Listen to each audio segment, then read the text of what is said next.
ہماری ایسی چیزیں ہیں، لیکن ہمیں ہر وقت دعا کرتے رہنا ہے جب تک وہ نہیں آتا ہم بالکل وفاداری کے ساتھ خداوند کی تابع داری کے اندر رہ کر اپنی زندگی کو گزاریں۔ یہ میرا اور آپ کا فرض ہے کہ جب تک وہ نہیں آتا ہمیں اپنے آپ کو پروٹیکٹ رکھنا ہے، کیونکہ جو دن گریٹ ٹریبولیشن کی آئیں گے، اس مصیبتوں کی آئیں گے، ہم شاید ان کے اندر نہیں ایڈجسٹ کر پائیں گے۔ اب ڈینیل کی بک میں 9واں باب میں اور 24 سے لے کے آپ اس کو ریڈ کر سکتے ہیں، اس میں سارا ان باتوں کا ذکر ہے کہ وہ 7 سال کے لیے مصیبتیں ہوں گی، 7 ایئرس تک وہ مصیبتیں ہوں گی۔ اور ہمارے لیے گڈ نیوز یہ ہے کہ وہ مصیبتیں جن کا ہم پڑھتے ہیں پہلا تسلیکیوں میں سے، پہلا تسلیکیوں 5واں باب،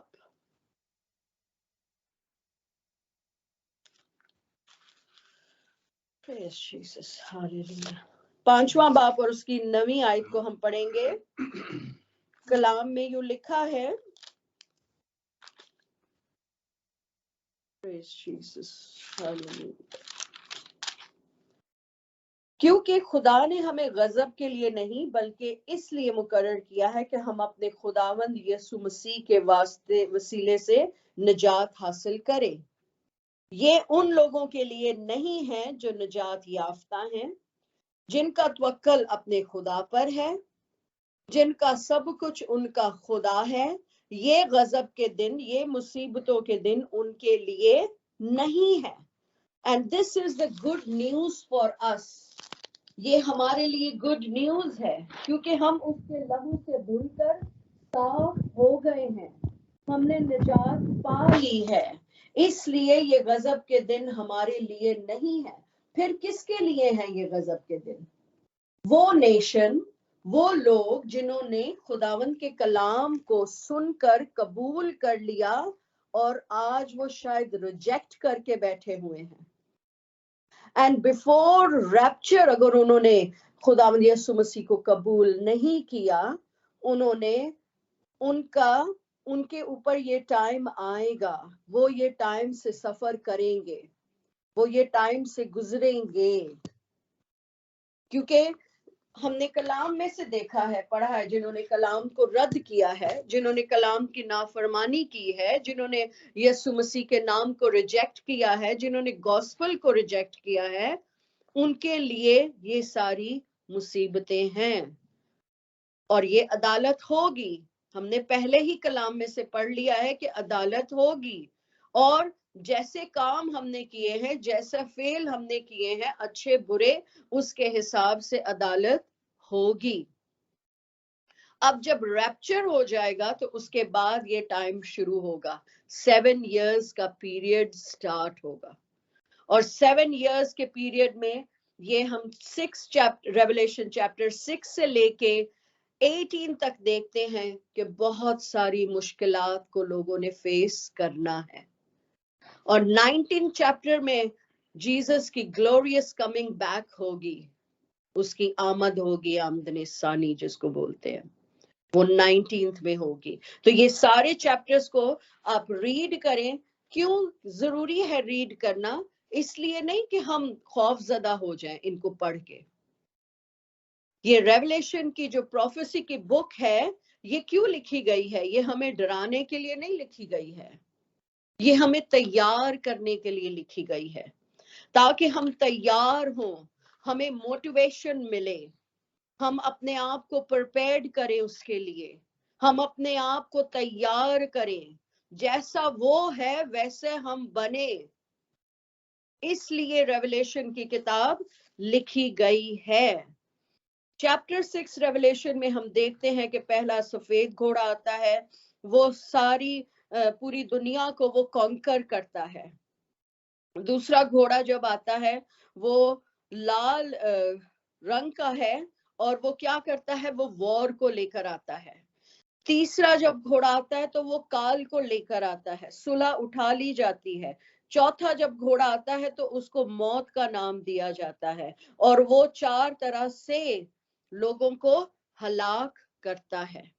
پانچویں جب مہر کھلتی ہے تو پھر کیا ہے، ہم پڑھیں گے آگے، 9ویں آیت کو ہم پڑھیں گے۔ اور جب اس نے پانچویں مہر کھولی تو میں نے قربان گاہ کے نیچے ان کی روحیں دیکھی جو خدا کے کلام کے سبب سے اور گواہی پر قائم رہنے کے سبب سے مارے گئے تھے۔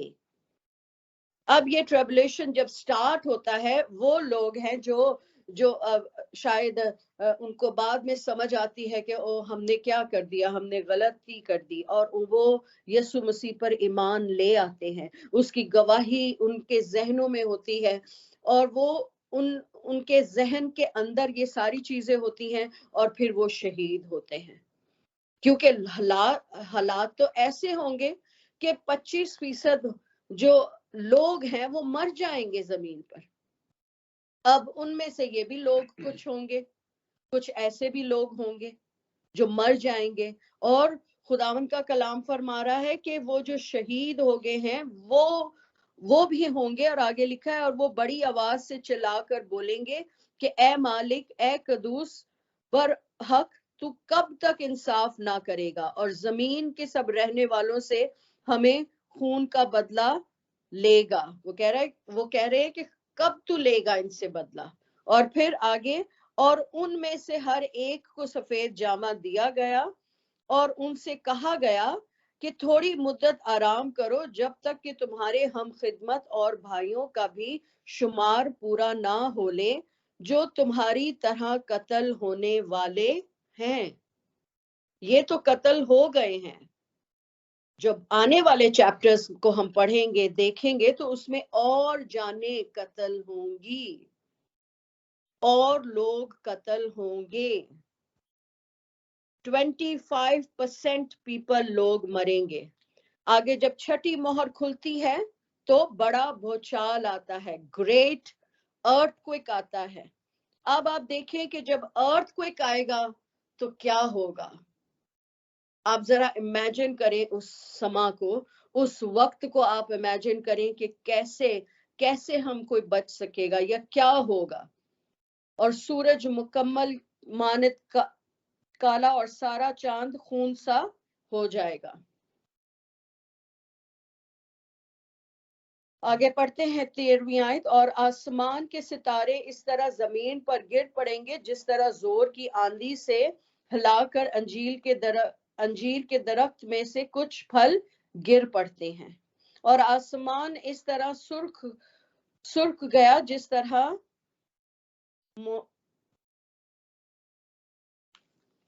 لپٹے کے سرخ جانے، اور ہر ایک پہاڑ اور ٹاپو اپنی جگہ سے ٹل گئے۔ کہ اتنی زیادہ پرابلمز آئیں گی کہ ساری جو زمین کے، آسمان کے، یہ ساری چیزیں جو ہیں وہ ساری کیا ہوں گی، برباد ہوتی جائیں گی، برباد ہوتی جائیں گی۔ تو پھر ہمیں کیا کرنا ہے، ہمیں کس طرح اپنی زندگی کو گزارنا ہے۔ 14 ورس کو ہم پڑھتے ہیں، 6 کی 14 ورس میں لکھا ہوا ہے،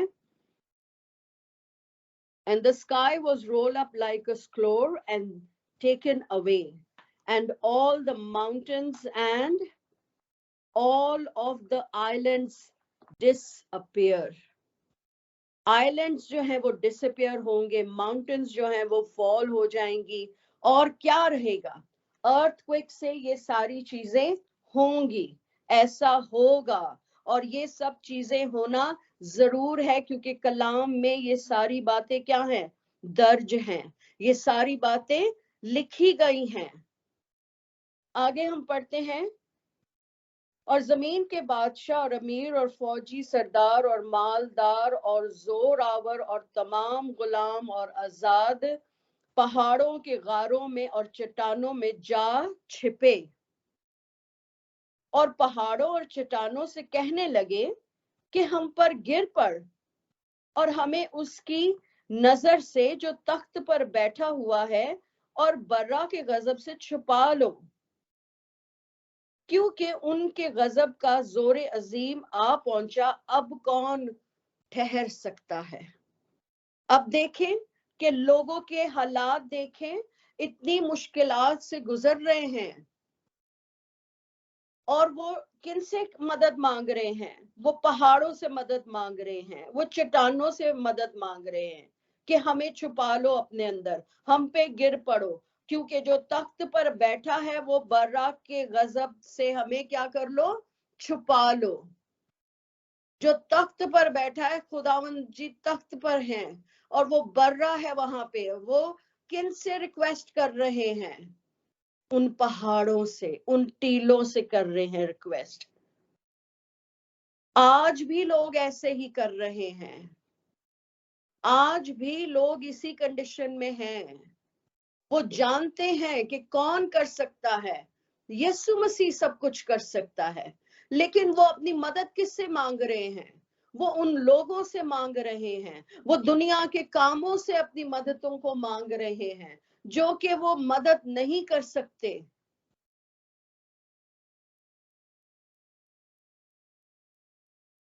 جو تخت پر بیٹھا ہوا ہے وہ کتنا عظیم ہے، وہ کتنا رحم دل ہے۔